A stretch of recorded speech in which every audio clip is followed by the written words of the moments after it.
మరొక సమయం ప్రభు మనకు దయచేసి ఉన్నారు కనుక ఈ రాత్రి శనివారపు ప్రార్థన కూడిక దేవుని సన్నిధానంలో మనం దేవుని స్తుతిస్తూ గణపరుస్తూ దేవుని సన్నిధానం మనం గడుపుతున్నప్పుడు దేవుని యొక్క కాపుదల మనకు ఉంది అనేటువంటి సత్యాన్ని ప్రభువారు మనకు తెలియజేస్తూ ఉంటారు.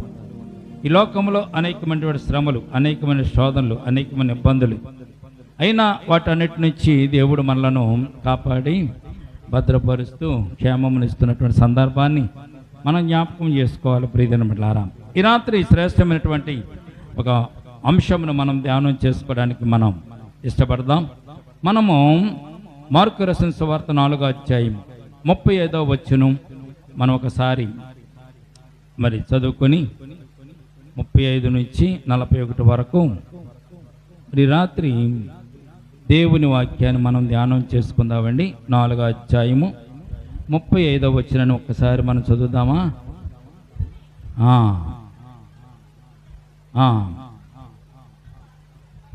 మార్కు రాసిన సువార్త 4వ అధ్యాయము 35వ వచనం అండి. చదవండి. 3, 2, 35, 36 కలపండి. 37 చదవండి అయితే. అప్పుడు పెద్ద తుఫాను రేగి ఆయన ఉన్న దోణి మీద అలలు కొట్టినందున దోణి నిండిపోయిన. చాలండి, చిన్ని ప్రార్థన చేద్దాం వాక్యం నిమిత్తం. ఈ రాత్రి దేవుని సన్నిధానంలో మనం ఉన్నాం కనుక దేవునితో మనం గడపడానికి ప్రయత్నం చేస్తున్నాం కనుక వాక్యాన్ని నిమిత్తం ప్రార్థన, చిన్ని ప్రార్థన. ప్రేమల తండ్రి, కృపగల దేవందరమునైన సదాబని లేఖన భాగాన్ని విరిచి వడ్డించండి. కూడి వచ్చి నీ బిడ్డలమైన మాతో మాట్లాడండి. నీ బిడ్డలమైన మాకు నేను ప్రభు వెనకాల చెవులు, గ్రహింకల హృదయం, అంగీకరించే మనసు, ఆనందించే ఆత్మను దయచేయండి. నిలబడిన దాసుని మరుగుపరచండి. దాసుని ముఖాంతంలోంచి మీరే మాట్లాడండి. నీ దాసుడు ఉట్టువాడు మట్టువాడు తండ్రి. నీ దాసుని అధికారులు మొదలుకొని అన్నిత వరకు కూడా తండ్రి మీ ఆత్మ స్వాధీనంలో నీ దాసుని ఉంచుకోండి. నీ దాసుని పెదవులకు నేను మీరే నేను బోరగా వండి ఈ సమయం ముందు నీ బిడ్డలమైన మాతో మాట్లాడమని మీ ఆత్మచేత నేను ప్రభు దాసుని నింపి నేను ప్రభు ఆత్మీయమైనటువంటి నేను ప్రభు వర్తమానం మాకు దయచేదురుగా కానీ కూడా వచ్చిన ప్రతి ఒక్క బిడ్డ ఆత్మీయ మేలులు పొందుకునేలాగా మీరే నీ బిడ్డలతో సూటిగా నేరుగా మాట్లాడమని చేసిన ప్రార్థన ఆలకించమని యేసయ్య నామమున అడిగి వేడుకొంచున్నాము తండ్రి. ఆమేన్, ఆమేన్. ప్రియమైన బిడ్డలారా, పరిశుద్ధ గ్రంథములో ఈ అంశం చాలా శ్రేష్టమైనది. ఈ వాక్య భాగంలో నుంచి అనేక సార్లు మనం చదువుకున్నప్పటికీ మరొక క్రొత్త కోణంలో ఈ వాక్యాన్ని ధ్యానం చేసుకోవడానికి మనం ప్రయత్నం చేద్దాం. తీరాన్ని చేర్చేటటువంటి దేవుడు. ఈ సబ్జెక్టుకు ఉన్నటువంటి పేరేమిటంటే తీరమునకు చేర్చేటటువంటి దేవుడు. మనల్ని సురక్షితంగా తీరానికి చేర్చేటటువంటి దేవుడు ఎవరైనా ఉన్నారు అంటే ఆయన యేసుక్రీస్తు ప్రభుల వారిని సత్యాన్ని ఈ సంఘటన మనకు తెలియచేయబడుతుంది. ఒకానొక దినాన యేసుక్రీస్తు ప్రభువారు పడవలో ఉన్నారు. ఆ పడవ సముద్రం మీద సరస్సులో ప్రయాణం చేస్తుంది. ప్రయాణం చేస్తున్నటువంటి సందర్భంలో ఇక్కడ జరిగినటువంటి కొన్ని సంఘటనలు ఈ వాక్య భాగంలో మనం చూడగలుగుతున్న 41వ వచనం వరకు మనము చూడగలుగుతున్నాం. అంటే 4వ అధ్యాయము ఆఖరి వచనాల వరకు చూడగలుగుతున్నామంట. మొట్టమొదటిగా చూసినట్లయితే ఆ దినమే సాయంకాలం అన్నప్పుడు అంటే యేసు ప్రభువారు సువార్తను ప్రకటించి సాయంకాలం అయిన తర్వాత ఆయన బయలుదేరి అద్దరికి వెళ్ళాలని శిష్యులతో చెప్పి ఆయన ఒక పడవను సిద్ధం చేసుకుని పడవలో వారు కలిసి వెళుతున్నటువంటి సందర్భాన్ని ఇక్కడ మనం చూస్తున్నాం. చదవండి 35వ వచనం. ఆయన అద్దరికి పోవద్దామని వారితో చెప్పగా వారు జనులను పంపివేసి యేసు ప్రభు వారిని ఉన్నపాటున చిన్న దోణిలో తీసుకుని పోయిరి. ఆయన వెంబడి మరికొన్ని దోణులు వెంబడించు వచ్చినట్టుగా లేఖన భాగాల్లో చూస్తున్నాం. దేవునికి స్తోత్రం కలుగునుగాక. యేసు ప్రభు వారు సువార్త ప్రకటించిన తర్వాత అనేక సందర్భాలు, అనేక అంశములు వారికి తెలియజేసిన తర్వాత వారిని కూడా ఇంటికి వెళ్ళిపోమని వారు సాయంకాలం వెళ్ళగానే వదులుతలేదు. సాయంత్రం అయినా కానీ ప్రభువును వదిలిపెట్టకుండా ప్రభు చెప్పే మాటలకు ఆసక్తి కలిగి, వినయం కలిగి, విధేయత కలిగి ఆయన మాట్లాడుతుంటే ఇంకా వినాలంటే ఆలోచన కలిగి వారు ఎదురు చూస్తున్నట్టుగా పరిశుద్ధ గ్రంథంలో మనం చూడగలుగుతున్నాం. ఆయన వదిలిపెట్టలేదు. మీరు వెళ్ళిపోండి అని చెప్పి శిష్యులు యేసు ప్రభు వారిని ఎలాగని రాయబడిన తెలిసింది? అక్కడ ఉన్నపాటున ఏమని రాయబడిన తెలిసింది? ఆయనను ఉన్నపాటున చిన్న దోణిలో తీసుకుని పోయిరి అనేటువంటి మాట మనం చూస్తాం. ఉన్న పాటను అంటే ఉన్నది ఉన్నట్టుగా ఆయన ఇక మళ్ళీ ఎవరిని కలవకుండా, ఎవరితో మాట్లాడకుండా, ఎవరికి ప్రార్థన చేయకుండా, ఎవరికి వాక్యాన్ని బోధించకుండా సాయంత్రం అయిపోయింది, లేట్ అయిపోయింది, మనం అందరికి వెళ్ళాలి. ఈ తీరము ఇటువైపు నుంచి అటువైపుకు మనము వెళ్ళాలి కనుక వెంటనే త్వరగా వెళ్దాం, చీకటి అయింది కదా, సాయంత్రం అయిపోయింది కదా అని చెప్పి సాయంకాలమున వారు దోణి ఎక్కి వెళుతున్న సందర్భాన్ని పరిశుద్ధ గ్రంథంలో మనం చూస్తున్నాం. 37వ వచనం చూడండి. వీరు దోణిలో వెళ్తున్నారు, ఆ దోణిలో ప్రయాణం చేస్తున్నారు. ప్రయాణం చేసేసరికి దోణి మధ్యలోకి వచ్చింది.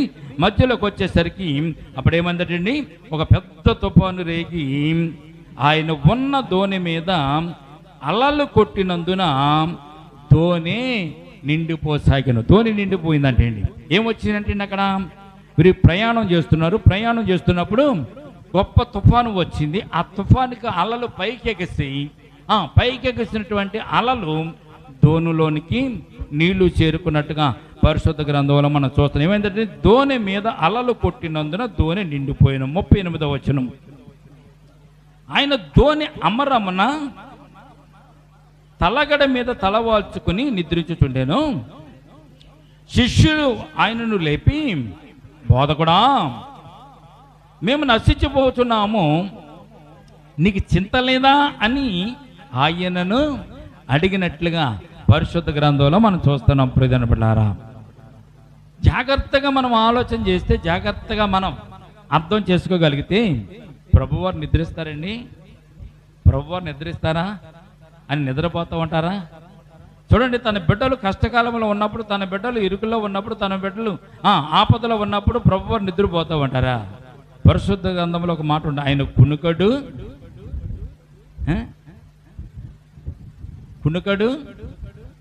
నిద్రపోడు. దేవునికి స్తోత్రం కలుగును గాక. ఆయనకున్న బిరుదే అది, ఆయనకున్నటువంటి ఒక లక్షణం అది, ఆయనకున్నటువంటి ఒక గుణమే అది. ఏంటో తెలిసింది, ఆయన కునుకడు నిద్రపోడు. మనుషులమైన మనమన్నా కునుకుతాం, మనుషులమైన మనం నిద్రపోతాం. మనకు అలసలు వచ్చిందనుకో నిద్రపోతాం, ఏదైనా పని ఎక్కువ చేసామనుకో నిద్రపోతాం. ఒక రోజు నిద్రపోకపోతే రెండో రోజున పూర్తిగా నిద్రపోతూ ఉంటాం. మనము నిద్రపోయేటువంటి లక్షణాలు కలిగిన వానం. కానీ పరమ తండ్రి, పరలోకపు తండ్రి, ఆయన కునుకడు నిద్రపోడు. ఇశ్రాయేలును కాపాడువాడు కునుకడు నిద్రపోడని కీర్తన గ్రంథంలో రాయబడినట్టు మాట. దేవునికి స్తోత్రం కలుగునుగాక. ఇక్కడ తలగడ మీద, అక్కడ అమరము మీద తలగడ మీద తలవాల్చుకుని నిద్రపోతున్నారు అనేటువంటి మాటను ఇక్కడ మనం చూస్తున్నాం. శిష్యులు గబగబా వెళ్ళిపోయారు. ఓ పక్క నుంచి పడవలోనికి నీళ్ళు వచ్చేసినాయి. దోణి నీటితో మునిగిపోయింది. మునిగిపోయిన తర్వాత వీరు కంగారు పడ్డారు, భయపడ్డారు. గబగబా యేసు ప్రభు వారి దగ్గరికి వచ్చి ఆయన తలగడ మీద నిద్రించుతున్నారు అనేటువంటి మాట, తలవాల్చుకుని నిద్రించుచుండినటువంటి మాట చూసి వారు యేసు ప్రభు వారిని లేపుతున్నారు. ఏమని లేపుతున్నారు తెలుసా?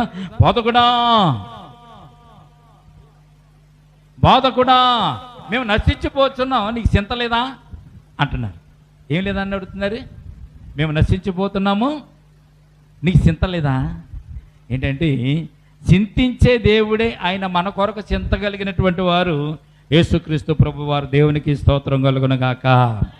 ఆయన చింతగలిగిన వారండి.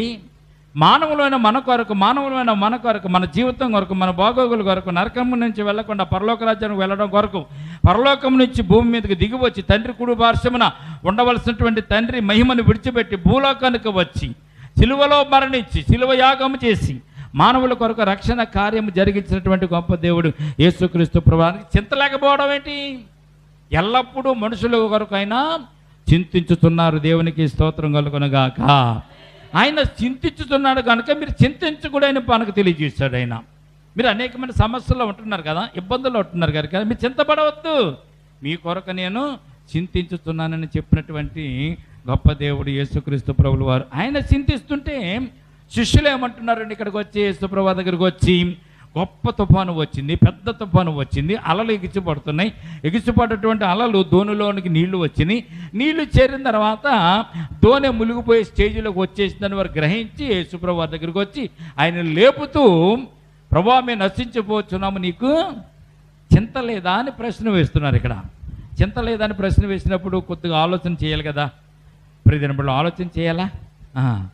తండ్రి కొడుకులు ఇద్దరు నడిచి వెళ్తున్నారు. నడిచి వెళ్తున్న సందర్భంలో ఎదురుగుండా కరవడానికి కుక్క వస్తుంది. కుక్క వచ్చినప్పుడు ఎవరు భయపడతారు? మొట్టమొదటిగా పిల్లవాడు భయపడతాడు. కుక్క వచ్చినప్పుడు తండ్రి ఎందుకు భయపడతాడు? పిల్లవాడు భయపడతాడు. పిల్లవాడు భయపడతాడు, కానీ పిల్లవాడికి ధైర్యం కూడా ఉండాలి. ఏమని?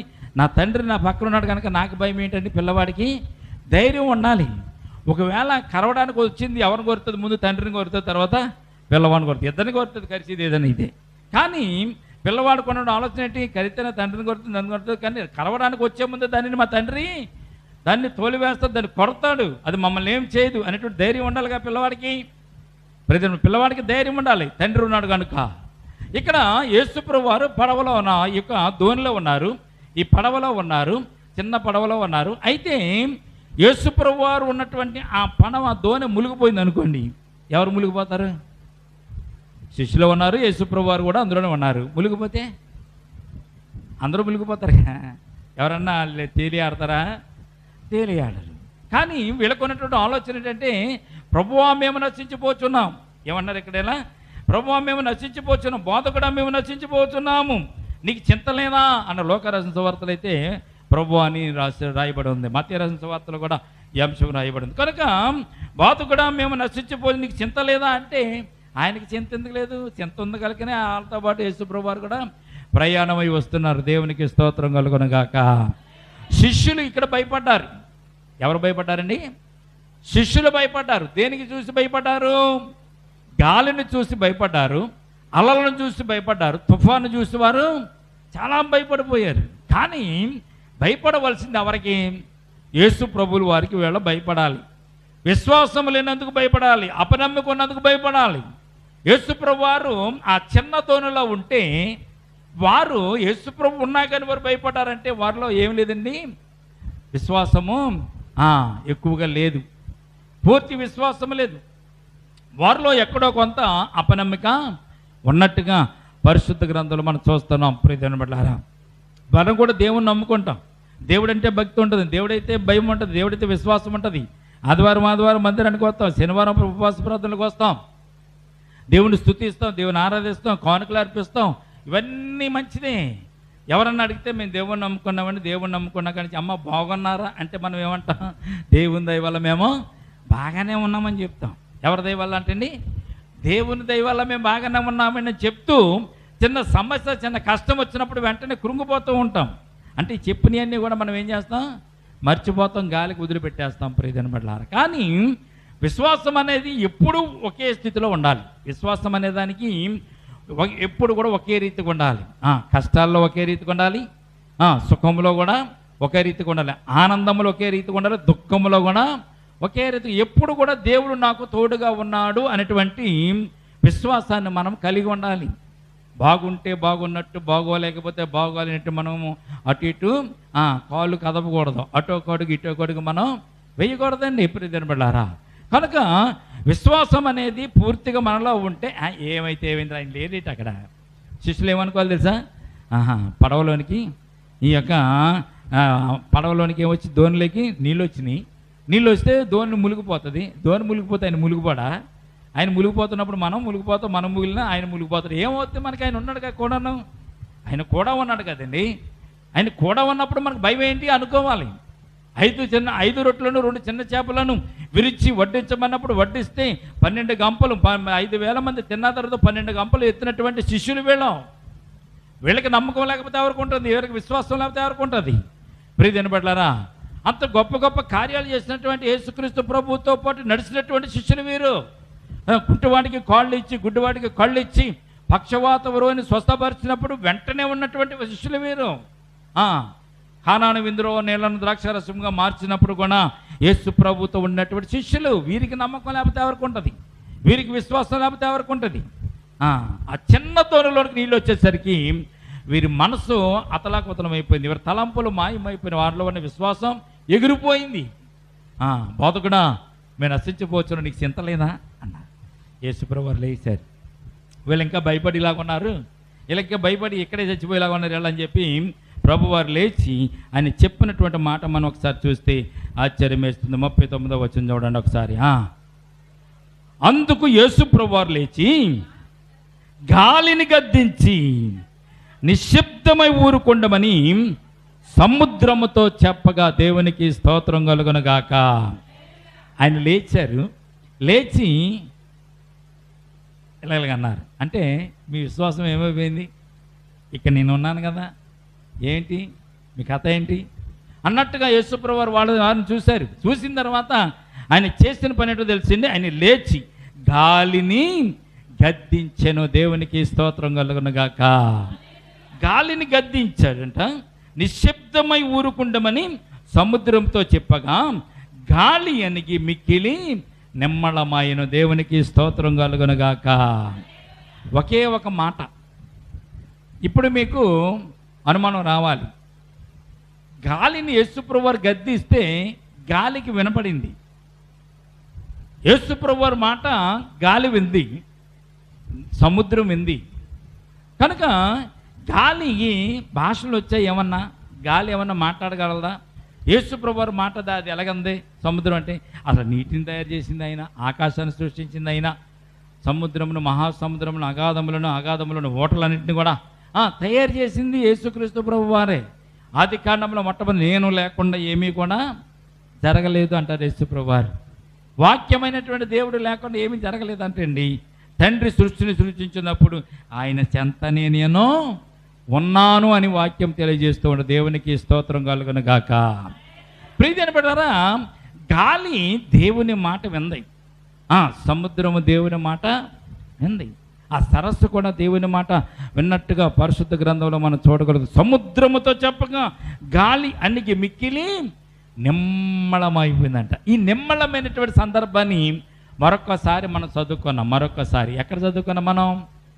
యోనా గ్రంథంలో వారు ఓడలో వెళ్తుండగా ఓడ గొప్ప తుఫాన్లో చిక్కుకున్నప్పుడు దేవుని మాట చెప్పుని యోనాని సముద్రంలో పడేసిన తర్వాత వెంటనే అసలు ఏమాత్రం సెకన్ కూడా లేట్ లేకుండా యోనాను సముద్రంలో పడవేసిన వెంటనే సముద్రపు నీటికి యోనా శరీరం తగిలిన వెంటనే ఆ తుఫాను అంతా వెంటనే ఆగిపోయి నిమ్మళమైపోయిందన్న సత్యము అక్కడ యోనా గ్రంథంలో మనం చూడగలుగుతున్నాం. దేవునికి స్తోత్రం కలుగునుగాక.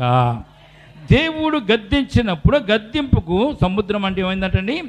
మిక్కిలి నిమ్మళమైనట్టుగా పరిశుద్ధ గ్రంథంలో మనం చూడగలుగుతున్నాం. 40 వచ్చింది చూడండి. ఇప్పుడు అప్పుడు యేసుప్రభువు వారు, మీరు ఎందుకు భయపడుతున్నారు? ఏమంటున్నారు తెలుసా యేసుప్రభువు వారు? అసలు మీకు ఎందుకు భయం కలిగింది?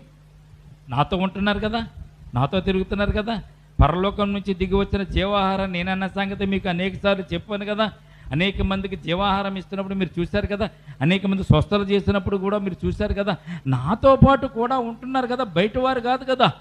నేను ఏది పెడితే అది తింటున్నారు, ఏది ఇస్తే అది మీరు త్రాగుతున్నారు, నాతోనే జీవిస్తున్నారు, నాతోనే ఉంటున్నారు కదా, మీకు ఎందుకు అపనమ్మకం వచ్చిందని చెప్తే ఇక్కడ యేసుప్రభువు మీరెందుకు భయపడుతున్నారు? మీరు ఇంకనూ నమ్మిక లేకుండా ఉన్నారా? అంటే ఇంకా విశ్వాసం లేకుండా ఉన్నారా? మీలో విశ్వాసం ఏం లేదా అని యేసుప్రభువు వారిని ప్రశ్నిస్తున్నట్టుగా పరిశుద్ధ గ్రంథంలో మనం చూడగలుగుతున్నాం. దేవునికి స్తోత్రం.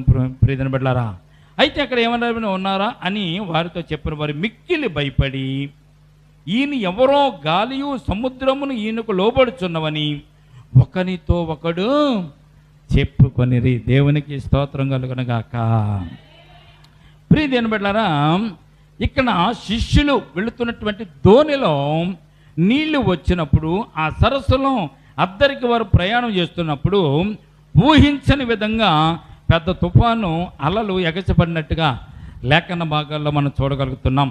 పడవ నీటితో నిండిపోయింది. శిష్యులకు భయం పుట్టింది, కేకలు వేస్తున్నారు, బాధకుడా మేము నశించిపోతున్నాము, నీకు చింత లేదని ఇక్కడ యేసు ప్రభు వారిని అంటున్నటువంటి విషయాన్ని పరిశుద్ధ గ్రంథంలో మనం చూస్తున్నాం. యేసు ప్రభు వారు లేచారు, గాలిని సముద్రాన్ని గద్దించగా అవి వెంటనే నిమ్మలమైనట్టుగా పరిశుద్ధ గ్రంథంలో మనం చూస్తున్నాం. ప్రియమైన బిడ్డలారా, మరి మన జీవితంలో కూడా అనేకమైన తుఫాన్లు, అనేకమైనటువంటి శోధనలు, ఇరుకులు, ఇబ్బందులు మనకు కూడా వస్తూ ఉంటాయి.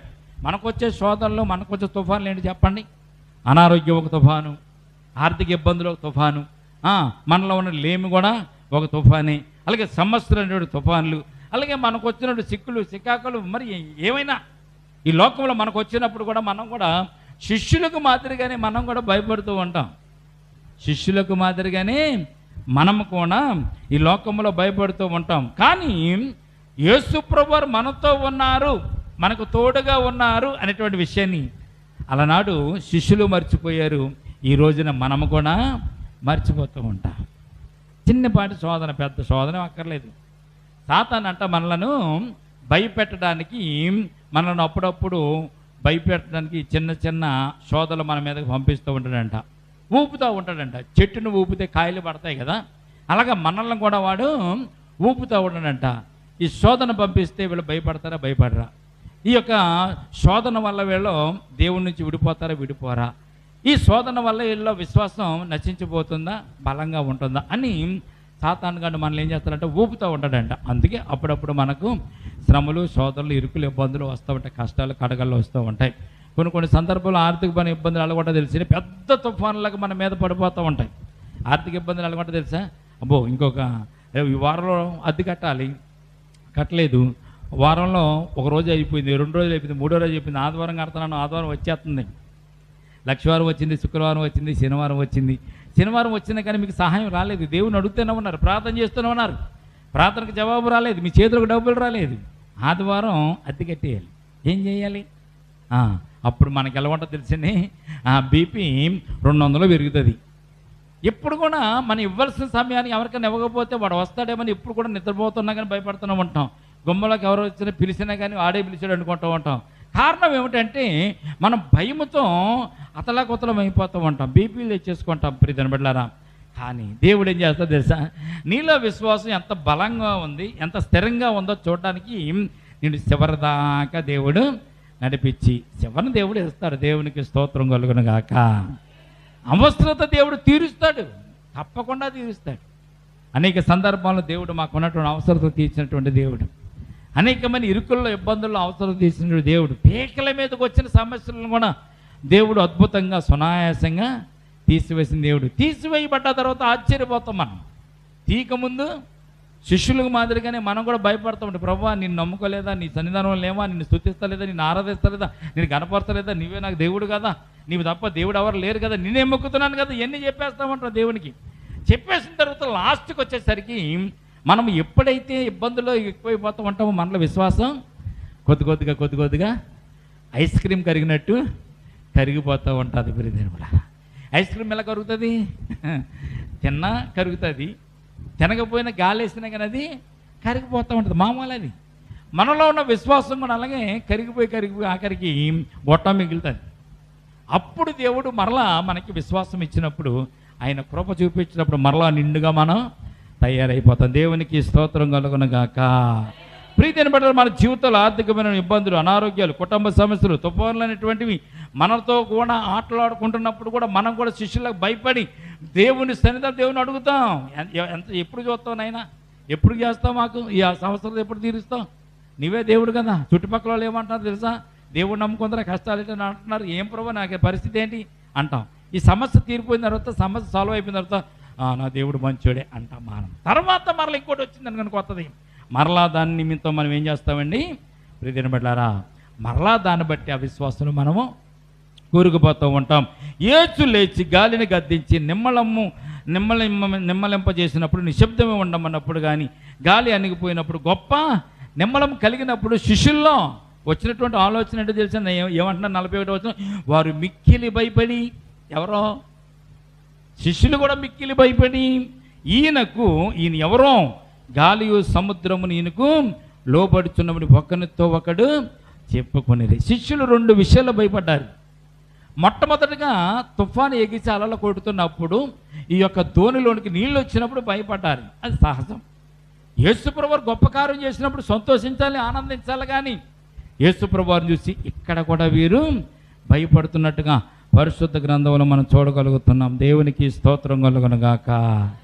ప్రియమైన బిడ్డలారా, దేవుడు చేసిన అద్భుత కార్యాలు ఆశ్చర్యంగా ఉంటాయి. తీరానికి చేర్చేటటువంటి గొప్ప దేవుడు మన దేవుడు. వారు ఆఖరికి అద్దరికి వెళ్ళారు, అద్దరిలో వారు అడుగుపెట్టి దేవుడు ప్రభు వారు అక్కడ మరలా సువార్తను ప్రకటించారు. ఇదంతా తర్వాత 5వ అధ్యాయంలో మనం చూస్తాం ప్రియమైన బిడ్డలారా.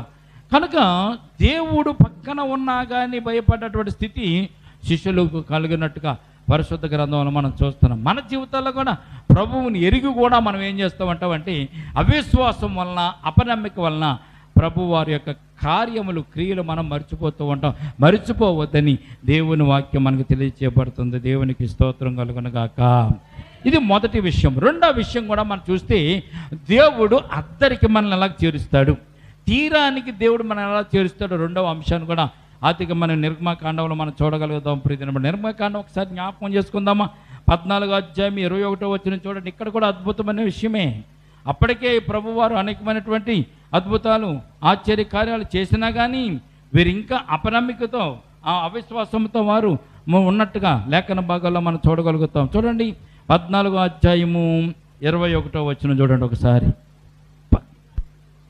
మోషే సముద్రం వైపు తన చెయ్యి చాపగా యెహోవా ఆ రాత్రి అంతయు బలమైనటువంటి తూర్పు గాలి చేత సముద్రమును తొలగించి దానిని ఆరిన నేలగా చేసెను. దేవునికి స్తోత్రం కలుగునుగాక. మోషే చెయ్యి చాపినప్పుడు దేవుడు సముద్రమును 2 పాయలుగా చేసినటువంటి సందర్భాన్ని ఈ పరిశుద్ధ గ్రంథంలో మనం చూడగలుగుతున్నాం. అయితే ఇక్కడ అంతకుముందు జరిగిన విషయం ఏంటి? ఇశ్రాయేలు యొక్క జీవితంలో దేవుడు చేసినటువంటి అద్భుతమైనటువంటి విమోచన సందర్భం ఏమిటి? అక్కడ ఐగుప్తులో నుంచి ఇశ్రాయేలు జనాంగాన్ని దేవుడు విడిపించేటువంటి సందర్భం, మోషేని నాయకుడిగా ఏర్పాటు చేసి విడిపిస్తున్నటువంటి సందర్భం. అప్పటికే వారు 40 సంవత్సరాల పాటు వారు కఠినమైనటువంటి దాసోహంలో ఉండిపోయారు. ఇశ్రాయేలు జనాంగం ఎక్కడైనా 40 సంవత్సరాల పాటు కఠినమైనటువంటి దాసోహంలో ఉండిపోయారు. ఆ దాసోహం నుంచి వారు ప్రార్థనలు చేస్తున్నారు. ప్రభువా మమ్మల్ని విడిపిస్తానన్నావు కదా, నీ బిడ్డలు అన్నావు కదా, మాకు వాగ్దానం చేస్తావు కదా, విడిపిస్తానని విడిపించు అని వారు ప్రార్థన చేస్తున్నారు. ఐగుప్తులో ఉండి వారు ప్రార్థన చేస్తున్నారు. వీరు ఎందుకు వెళ్ళిపోయారు దాసోహంలోనికి? వీరు ఐగుప్తులోకి వెళ్ళడానికి కూడా చిన్న చరిత్ర ఒకటి ఉంది. ప్రియమైన బిడ్డలారా, యోసేపు నివసిస్తున్నటువంటి ఐగుప్తులోనికి ధాన్యం కోసం యాకోబుకు వచ్చినటువంటి సంతానం అంతా కూడా ఐగుప్తులోనికి వచ్చారు. ఐగుప్తులోకి వచ్చి కొన్నాళ్ళు అక్కడే ఉన్నారు. ఈ కరువు కాలం అంతా అయిపోయిన తర్వాత వారు తిని చక్కగా ఉండి యోసేపు ఎరగని రాజు వచ్చేంత వరకు వారు చక్కగా సజావుగా వారు జీవించారు. యోసేపు ఎరగని రాజు వచ్చిన తర్వాత ఆ రాజు వీళ్ళని పట్టుకుని నానా చిత్రహింసలు పెట్టడం మొదలు పెడితే ప్రియమైన బిడ్డలారా, ఐగుప్తు దాసోహంలో వారు చాలా బాధలు, కఠినమైన బాధలు, ఇటుకలు చేయలేక, గడ్డి తెచ్చుకోలేక, ఊక తెచ్చుకోలేక వారు కుటుంబానికి ఇన్ని ఇటుకలు చేయమని ఫరో రాజు వారిని ఇబ్బంది పెడుతున్నప్పుడు ఆ ఇబ్బందుల నుంచి కన్నీటితో దేవునికి ప్రార్థన చేసేవారు. పగలంతా ఇటుకలు చేసేవారు. రాత్రి సాయంత్రం సందర్భంలో 9 వరకు ఇటుకలు చేసి 9 కాడ నుంచి ధాన్యం తెచ్చుకుని వంట చేసుకుని తిన్న తర్వాత ఉన్నటువంటి 2 గంటలు 3 గంటల ప్రాంతంలో దేవునికి ప్రార్థన చేసేవారు కన్నీరు విడిచి. మరలా తెల్లారి 5 గంటలకు లేచి ఇటుకలు చేయడానికి వెళ్ళిపోయేవారు. వారికి అసలు నిద్రపోయేటువంటి సమయం కూడా వారికి ఉండేది కదా. అంత దాసోహం, కఠినమైనటువంటి దాసోహం వారికి రాజు నియమించాడు. ప్రియమైన బిడ్డలారా, ఎంత చెప్పింది వారు నిద్రపోయేది 2 గంటలే. అప్పటి వరకు 9 దాకా వారు పనులు చేసుకుంటూ వచ్చేవారు. 9కి ధాన్యం కొలిసి ఇచ్చేవారు. ఆ ధాన్యం తెచ్చుకుని వంట వండుకుని తిన్న తర్వాత పిల్లలు పెట్టుకుని వారు పడుకుని మరలే పొద్దున్న 5 గంటలు వేసి వెళ్ళిపోవాలి. 5 గంటలు వేసి వెళ్ళడానికి కారణం తెలుసని వాళ్ళే తెచ్చుకోవాలి, గడ్డి వాళ్ళే తెచ్చుకోవాలి, ఇటుక మట్టి వాళ్ళే సమకూర్చుకోవాలి. ఆ మట్టిని తొక్కి చక్కగా మెత్తన చేసి ఇటుకలు చేసి ఇంటికి ఇన్ని ఇటుకలు చెప్పిన వారు రాజుగారికి నియమించినటువంటి అధికారికి అప్పచెప్పి వెళ్ళాలి వాళ్ళు. లేకపోతే ఆ రోజు ధాన్యం వారికి కొలిసేవారు కాదు. అంత కఠినమైనటువంటి దాసోహం. ధాన్యం అన్న ఎలాగా ఈ రోజుకి సరిపడే ధాన్యాన్ని వారికి రాజుగారు కొలిసి ఇచ్చేవాడు. దేవునికి స్తోత్రం కలుగునుగాక. ఏ పూటకి ఆ పూట సంపాదన. మరి ఇటుకలు చేసుకోవాలి, రాజుగారు కొలిసిన ధాన్యాన్ని తెచ్చుకోవాలి, వారు వండుకోవాలి, తినాలి, పిల్లలు పెట్టుకోవాలి. పొద్దున్నే మరలా కుటుంబానికి సరిపడినట్టు ఇటుకలు చేయడానికి మరలా పని కట్టుకుని వారు వెళ్ళిపోయారు. చాలా కఠినమైన దాసోహం. ప్రియమైన ఆ దాసోహంలో వారు కన్నీరు పెట్టి ప్రార్థన చేస్తే దేవుడు వారిని మొరను ఆలకించి వారిని విడిపించడానికి మోషేని పంపించి మోషే నాయకత్వంలో ఐగుప్తు రాజును 10 తెగులతో అద్భుతంగా భయపెట్టి వారిని ఆ దాసోహంలోంచి విడిపించే సందర్భాన్ని ఇక్కడ మనం చూస్తున్నాం. వీరు బయటకు వచ్చారు. బయటకు వచ్చినప్పుడు వారు నిర్గమకాండంలో మనం ధ్యానం చేసుకున్నాం. వారు వచ్చేటప్పుడు ఏమన్నాడు దేవుడు? మీరు అడిగిన ప్రతి ఒక్కరు కూడా మీకు బంగారం ఇస్తారు, వెండి ఇస్తారు, వారి దగ్గర ఉన్న ధనాన్ని ఇస్తారు, విచిత్రమైన వస్త్రాలు ఇస్తారు, తీసుకుని వచ్చేయండి అన్నాడు దేవుడు. కనుక వారు దాసోహం చేసినటువంటి కాలం అంతటా వారు సంపాదించిన, శ్రమపడినటువంటి వారికి ఉన్నటువంటి జీతాలంతా కూడా వచ్చేటప్పుడు బంగారంతో వెండితో వారు తీసుకుని వచ్చేసారు. వీరు బయలుదేరి ఎర్ర సముద్రం దగ్గరికి ప్రయాణం చేసి వచ్చేసారు. అంతలోకి దేవుడు రాజుగారికి మా బుద్ధి బలిచ్చిస్తే మరి రాజుగారికి మళ్ళీ మనసు మారిపోయి, అయ్యయ్యో ఈ ప్రజలందరూ పంపించేస్తారు, మనకు పనిచేసేవారు లేరని చెప్పి మళ్ళీ సైన్యాన్ని అంటబెట్టుకుని వెనకాల బయలుదేరుకుంటూ వచ్చేస్తున్నాడు. ఎవరిని తరవడానికి? ఇశ్రాయేలు జనాంగాన్ని మరలా వెనకకి తీసుకెళ్ళిపోవడానికి బయలుదేరి వచ్చేస్తున్నాడు. వీళ్ళు ప్రయాణం చేసి ఎర్ర సముద్రం దగ్గరికి వీళ్ళు వచ్చారు. ప్రియమైన బిడ్డారా, ఎర్ర సముద్రం దగ్గరికి వచ్చిన తర్వాత వెనకాల శత్రు సైన్యం తరుముకుంటూ వస్తున్న సంగతి వీళ్ళకి తెలిసి వీళ్ళకి భయం పుట్టుకుంది. ఇశ్రాయేలు జనాంగానికి భయం పుట్టుకుని వీళ్ళు మోషేతోనూ అలాగే దేవునితో కూడా సనుగుతున్న విషయాన్ని 10వ వచనం చదవండి, అక్కడ మనకు అర్థమవుతుంది. 10వ వచనం చూడండి. ఫరోవు సమీపించుతుండగా ఇశ్రాయేలీయులు కొన్నెలెత్తి ఐగుప్తీయులు తమ వెనుక వచ్చుట చూసి మిక్కిలి భయపడి యెహోవాకు మొరపెట్టిరి. అంతటా వారు మోషేతో, ఐగుప్తులో సమాధులు లేవని ఈ అరణ్యంలో చొచ్చుటకు మమ్మల్ని రప్పించుతావా?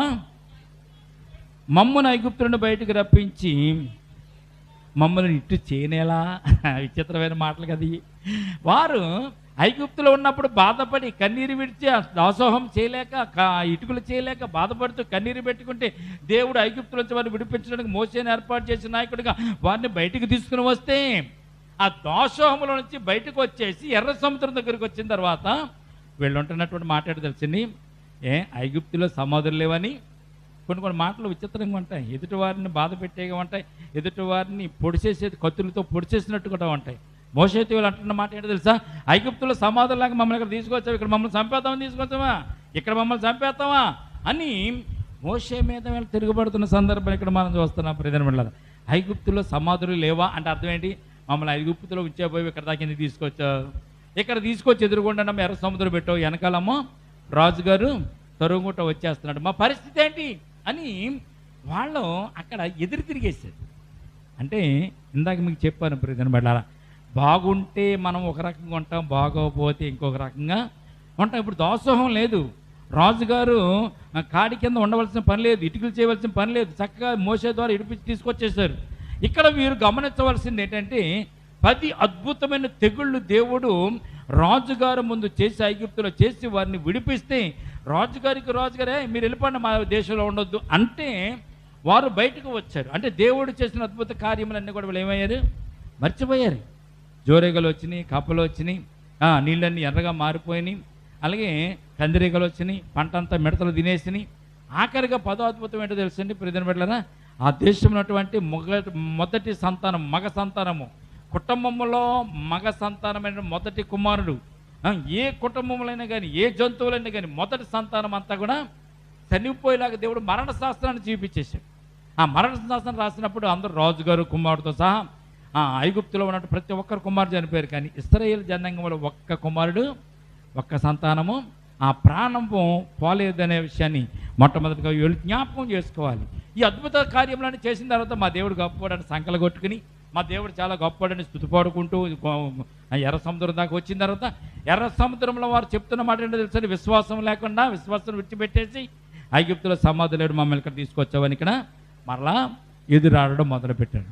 మోసే దేవునికి ప్రార్థన చేశాడు. మోసేకు ఉన్నటువంటి ఒకే ఒక ఆలోచన, ఒకే ఒక మార్గం ఏం లేదు. ఏది వచ్చినా, కష్టం వచ్చినా, ఇబ్బంది వచ్చినా, ఏమొచ్చినా ప్రభువాన్ని చేతులు చాపడమే. ఆయన ఇంకోటి ఏదో చేసేవాడు కాదు. ప్రభువాన్ని చేతులు చాపి దేవునికి మొరపెట్టడం. దేవుడు ఏదో ఒక సజెషన్ ఇచ్చేవాడు, ఏదో ఒక మార్గం చూపించేవాడు. మార్గం కొన్నా మరలా మోసే నడుచుకుంటూ వచ్చాం. మోసే ప్రార్థన చేసేటప్పుడు దేవుడు ఏమన్నా తెలుసా?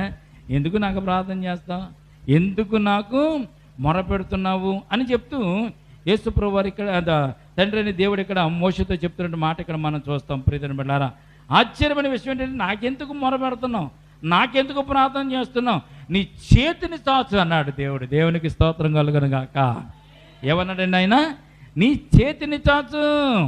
ఎందుకంటే ఆయన చేతిలో దేవుడు ఇచ్చినటువంటి ఒక అద్భుతమైనటువంటి ఆయుధం ఉంది, కర్ర ఉంది. దేవుడు 10 అద్భుతాలు చేసింది కూడా ఆ కర్రతోనే, మోషే చేతిలో ఉండే కర్రతోనే. అందుకే 21వ వచనం మనం చదువుతాం. ప్రియమైన బిడ్డలారా, ఏమంటే మోషే సముద్రం వైపు తన చేయి చాపగా యెహోవా రాత్రి అంతయు బలమైన తూర్పు గాలి చేత సముద్రమును తొలగించి దానిని ఆరిని నెలగా చేశాను. దేవునికి స్తోత్రం కలుగును గాక. ఇక్కడ విచిత్రమైనటువంటి ఒక విషయాన్ని మీకు జ్ఞాపకం చేస్తానండి. రాత్రంతా తూర్పు గాలి చేత సముద్రమును విడగొట్టడానికి దేవుడు కార్యం చేస్తే మరి రాత్రంతా వాళ్ళు ప్రయాణం చేసి వచ్చేస్తారు కదా. ఇశ్రాయేల్ ఐగుప్తు ఫరో సైన్యము వస్తారు కదా. దేవుడు ఏం చేశాడు తెలిసింది, ఇక్కడ ఐగుప్తు సైన్యం రాకుండా దేవుడు చేసినటువంటి అద్భుతమైనటువంటి విషయాన్ని 18వ వచనం చూడండి, మీకు అర్థమవుతుంది. 18వ వచనం, నేను ఫరో వలనను అతని రథముల వలనను అతని గుర్రపు రౌతుల వలనను మహిమ తెచ్చుకున్నప్పుడు నేను యెహోవానని ఐగుప్తీయులు తెలుసుకుందురు అనెను. అప్పుడు ఇశ్రాయేలు ఎదుట సమూహమునకు ముందు నడిచిన దేవదూత వారు వెనుకకు వెళ్ళి వారిని వెంబడించెను. ఆ మేఘస్తంభము వారి ఎదుట నుండి పోయి వారి వెనుక నిలిచెను.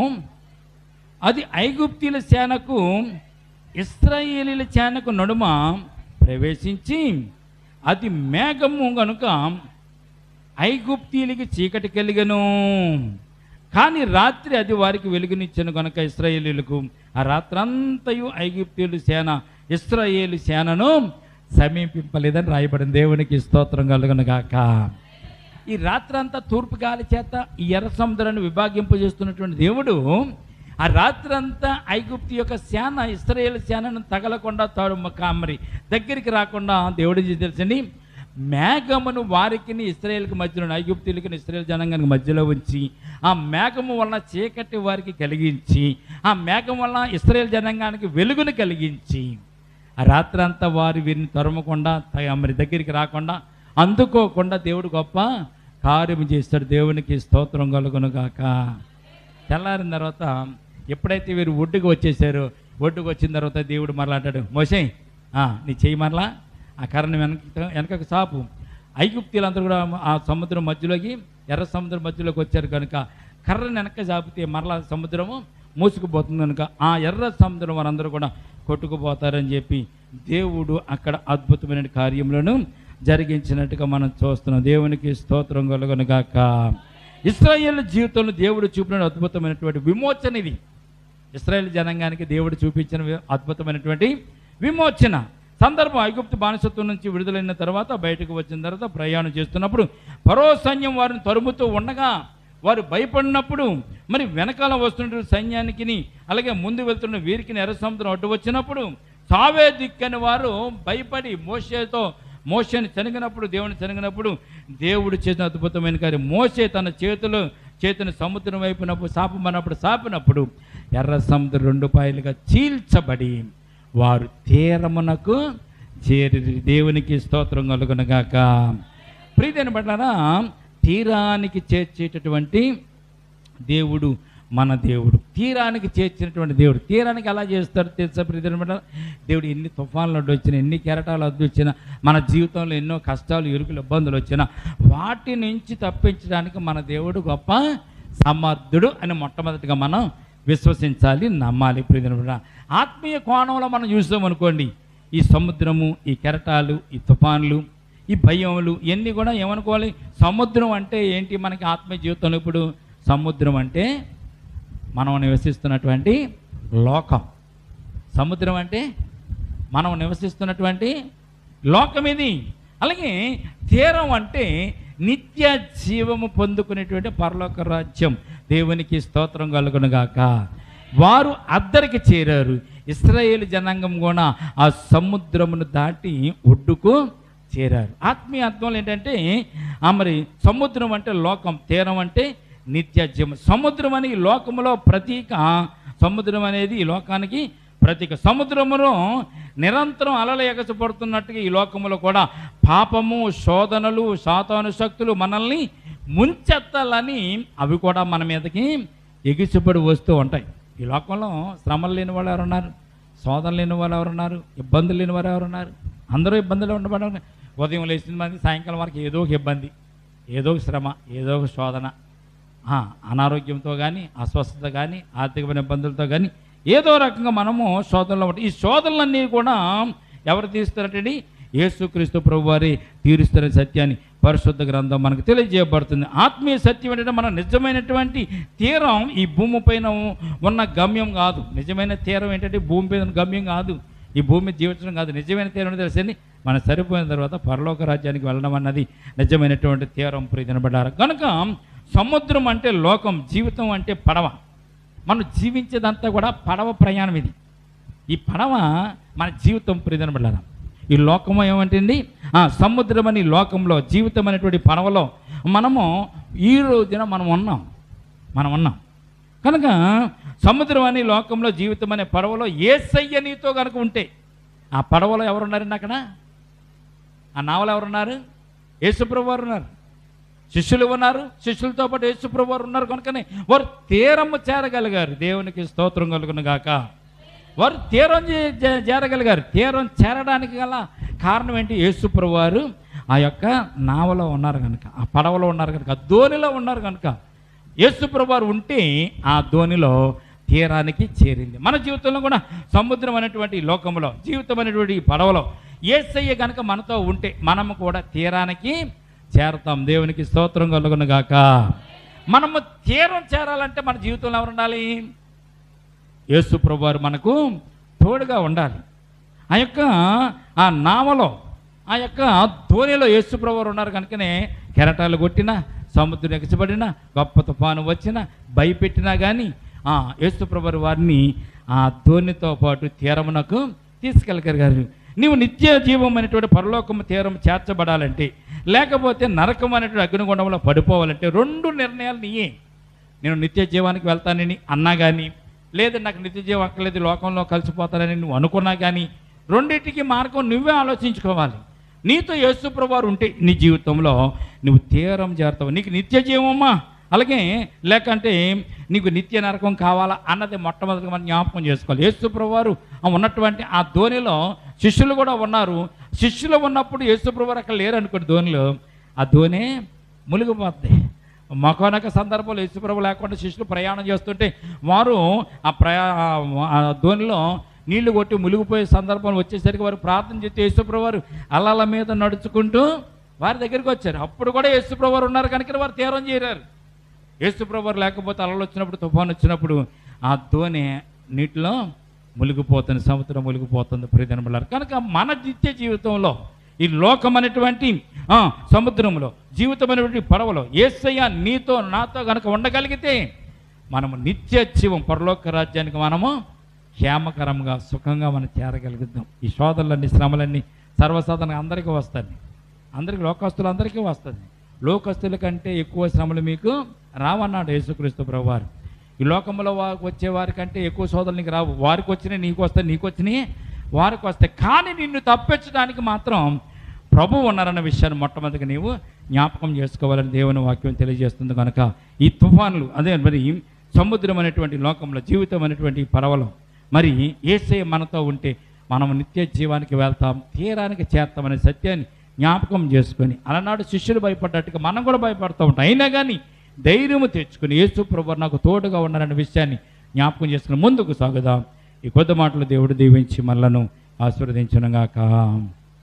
తలలు వంచండి, ప్రార్థన చేసుకుందాం. ప్రేమల తండ్రి, కృపగల దేవాందరమునైనా ఇంతవరకునైనా కొడుకులో ఉండి మాతో మాట్లాడినందుకు స్తుతులు స్తోత్రాలు తండ్రి. నైనా సముద్రం అనేటువంటి లోకంలో, జీవితం అనేటువంటి పడవలో యేసయ్య నీవు మాతో ఉంటే మేము తీరానికి చేరతాం అనేటువంటి సత్యాన్ని ప్రభా, ఇగురు ప్రభా మార్కు రాసిన సువార్తలో నుంచి మీరు మాకు తెలియజేసినటువంటి 4వ అధ్యాయం 35వ వచనం నుంచి 41వ వచనం వరకు ఉన్నటువంటి అంశము, అలాగే ప్రభా నిర్గమకాండమునైన ప్రభా 14వ అధ్యాయం 21వ వచనం చెప్పబడినటువంటి విషయాలు మేము ఉదాహరణలుగా తీసుకుని ప్రభా నేర్చుకోవడానికి, జ్ఞానం చేసుకోవడానికి, ధ్యానం చేసుకోవడానికి ఇచ్చినటువంటి, చదువుకోవడానికి ఇచ్చిన కృపను బట్టి స్తుతులు స్తోత్రాలు తండ్రి. ఇక ప్రభునైనా శిష్యులకు మళ్ళీ మేము భయపడకుండా, ఇశ్రాయేలీయులకు మళ్ళీ మేము భయపడకుండా తండ్రి నైనా ఈ లోకంలో మీరు మాకు తోడుగా ఉన్నారు, మీరు మాకు అండగా ఉన్నారు, మీరు మాకు కోటగా ఉన్నారు, కంచిగా ఉన్నారు అనే విషయాన్ని విశ్వాసంతో, బలమైనటువంటి విశ్వాసంతో నమ్మి నేను ప్రభా ఈ లోకంలో మేము జీవించడానికి నన్ను కృప చూపించండి.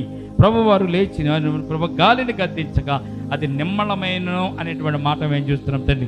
గాలిను సముద్రమును గద్దించగా అది మిక్కిలి నిమ్మళమైనటువంటి మాటను ప్రభా మేము చదువుతున్నాం తండ్రి. నేను అవునైనా ప్రభా నువ్వు గద్దిస్తే సాతాను పారిపోతావు, నువ్వు గద్దిస్తే శ్రమలు పోతావు, నువ్వు గద్దిస్తే ఇరుకులు ఇబ్బందులు తప్పిపోతావు, నువ్వు గద్దిస్తే ఈ లోకంలో ప్రభునైనా సాతాను శక్తులు, అంధకార శక్తులు దూరం అయిపోతాయి తండ్రి. నైనా నీవు మాతో ఉంటే చాలు అని ప్రభునైనా ఈ సమయం అందు నీ బిడ్డలమని మేము వేడుకుంటున్నాం తండ్రి. నైనా ఈ లోకమైనటువంటి సముద్రంలో నేను ప్రభువా, నేను మా జీవితం అనేటువంటి పడవలో ప్రభావ మీరు మాతో ఉండి మమ్మల్ని నడిపించి ఈ లోకంలో చక్కని తీరానికి, పరలోకపు తీరానికి, నైనా నిత్య జీవమైనటువంటి నేను ప్రభు పరలోక రాజ్యం అనే తీరంలోనికి మేము చేరడానికి నీ కృప, మీ కాపుదల మాకు దయచేయండి. విన్నటువంటి వాక్యాన్ని ప్రభా, విన్నటువంటి వారందరూ కూడా జ్ఞాపకం చేసుకుని ప్రభా, వారి జీవితాల్లో ఉన్నటువంటి శోధనలు, శ్రమలు, ఇరుకులు, ఇబ్బందులటువంటి నేను ప్రభా అలలను ప్రభనైనా, ఆ తరంగాలను ప్రభా, తుఫానులను ప్రభునని మీరే తప్పించి వారి జీవితంలో కూడా అద్భుత కార్యాలు జరిగించమని విన్నటువంటి నీ బిడ్డలందరూ కూడా జ్ఞాపకం చేసుకొని వారి జీవితాల్లో మీ కృప, మీ అద్భుత కార్యాలు, ఆశ్చర్య కార్యాలు జరిగించండి.